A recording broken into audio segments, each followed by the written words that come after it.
समझ में आएगी। आग लगी है, ईंधन पड़ा है और आग लगी है उसमें, हम उसमें नया नया ईंधन डालते चले जाएंगे तो जो नया ईंधन डाला वो जलेगा। पुराना ईंधन का ढेर तो ऐसे ही पड़ा है, नया जला जा रहा है और डाले जा रहे हैं, वो अंत कैसे आएगा उसका। हम नया ईंधन डालना बंद कर दें तो आग तो जला देगी, जितना ईंधन पड़ा है उसे जला देगी, सारा जलावन जल गया, छुटकारा हो गया, आग अपने आप बुझ जाएगी। हम नया नया दिए जाएंगे तो कैसे छुटकारा होगा। इतनी सरल सी बात है, लेकिन नहीं समझेंगे बुद्धि से, अनुभव से खूब समझ में आने लगेगा। खूब समझ में आने लगा इस रास्ते चलते चलते। जीवन धारा क्या है? शरीर की धारा, ये परमाणुओं की धारा, एक नष्ट होता है दूसरा पैदा होता है, उसकी एक संतति है, एक संतान है, एक धारा है, चले जा रही है। ऐसे चित्त की धारा, एक नष्ट होती है दूसरी आती है, एक नष्ट, ये चित्त की धारा, ये शरीर और चित्त की मिली जुली धारा, ये जीवन धारा। कैसे चलती है जीवन धारा? इसे कोई आहार मिलना चाहिए, आहार मिलती है तो चलती है। शरीर की भौतिक धारा को भौतिक आहार मिलना चाहिए तो चलेगी, नहीं तो बंद हो जाएगी। ऐसे चित्त की धारा को चैतसिक आहार मिलना चाहिए, नहीं तो बंद हो जाएगी। एक उदाहरण से समझें, ये शरीर की धारा, इसको शरीर का आहार भौतिक आहार मिलना ही चाहिए।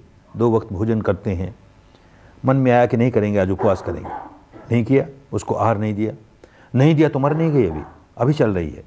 2 दिन नहीं दिया, 1 महीने नहीं दिया, 2 महीने नहीं दिया, उपवास करते ही गए, 2 महीने 3 महीने 4 महीने, फिर आगे जाकर तो मरी गई, शरीर मरी गया। तो क्या हुआ भाई? जब आहार नहीं दिया तो ये शरीर धारा कैसे चली इतने दिनों तक? कैसे चली? पुराना आहार भीतर पड़ा है ना। पहले जो भौतिक आहार दे रखा था वो चर्बी वर्बी के रूप में भीतर है, अब उसे खाया जा रहा है और उसी के सहारे ये शरीर की धारा चल रही है। वो भी समाप्त हो गया, बात ही खत्म हो गई, धारा समाप्त हो गई।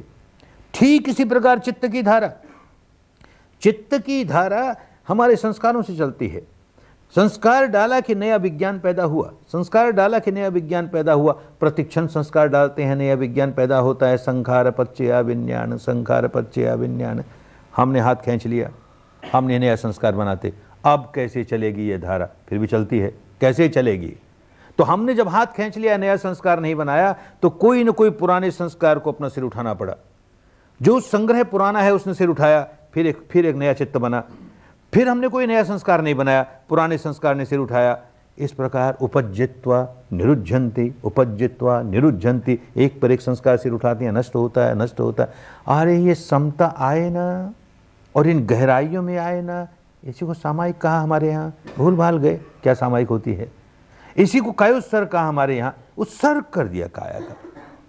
काया के प्रति जरा सा मैं मेरे का भाव होगा तो संस्कार बनाएगा ही। तो बुद्धि के स्तर पर 1000 समझता रहे, मैं नहीं, मेरा नहीं, वस्तुतः तो मैं मेरा, मैं मेरा, मैं मेरा चल रहा है। इसी मारे तो राग जगाता है, द्वेष जगाता है, नहीं क्यों जगाता है? ये सही माने में कायोत्सर्ग हो। विपश्यना यही है और क्या है।